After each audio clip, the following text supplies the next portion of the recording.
আজকে এক জায়গায় যাওয়ার জন্য রেডি হয়েছিলাম বিকেল টাইমে, তখনই দেখি একটা পার্সেল চলে এসছে আমার। আর পার্সেলটা আসতে এত লেট করেছে যে বলার কথা নেই। মিনিমাম পার্সেল আমার 5 দিন কি 6 দিনের মাথায় চলে আসে, কিন্তু এই পার্সেলটা আমার এসছে 13 দিনের মাথায়। সেরকম কোনো স্পেশাল জিনিস না, জাস্ট ছোট্ট একটা জিনিস অর্ডার করেছিলাম।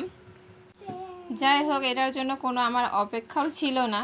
হ্যাঁ, ভেবেছিলাম যে আমি এখানে আসার 5 দিন আগে মিনিমাম অর্ডারটা করেছিলাম, আর এখানে আসায় আমার প্রায় 1 সপ্তাহ হয়ে গেছে অলরেডি। বাট ভিডিওগুলো তোমাদের সাথে আপলোডই করা হচ্ছে না, সেভাবে টাইমই হয়ে উঠছে না ভয়েস ওভার দেওয়ার জন্য। এটা ছিল কামারবন্দি তো বলবো, এটাকে জানি না কি বলবো। বাট পরতে গিয়ে একটু না খুলে গেছিলো একটা ঘর, তো আমার হাজব্যান্ড লাগিয়ে দিল, তো ওটা পরে আর দেখা যাবে। এখন তো আর পরবো না সুতির শাড়ির সাথে। তারপর যাই হোক, রেডি হয়েছিলাম না, বললাম না এক জায়গায় বেরোবো। তো আমাদের এখানে এই মন্দিরে আমরা এসেছিলাম। এই মন্দিরটার নাম বজরংবলী মন্দির, বাট এখানে আরও ঠাকুর আছে।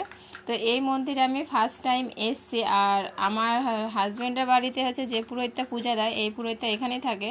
তো এনার সাথে দেখা করতে এসেছিলাম, একটু দরকার ছিল আমাদের পার্সোনালি, তাই। যাই হোক, মন্দির থেকে বেরোলাম। বেরোনোর সময় এখানে আমরা নিয়েছিলাম হচ্ছে মিশালিটা খেয়ে নিয়ে কিছু চিপস নিলাম। নেওয়ার পরে এখানে আবার মিষ্টি সিঙ্গারা খেলাম। খাওয়ার পরে এখন আমরা রওনা দিব আরেক জায়গায় যাওয়ার জন্য। যাই হোক, এখানে আমরা কি বলবো, আর সেরকম কোনো প্ল্যান ছিল না, বাট ভাবলাম যে তাহলে ঘুরে আসি। তো যাই হোক, এখানে আমি আমার বান্ধবীদের বাড়িতে এসছি। তো পরের ভিডিওটা অবশ্যই তোমাদের সাথে শেয়ার করব।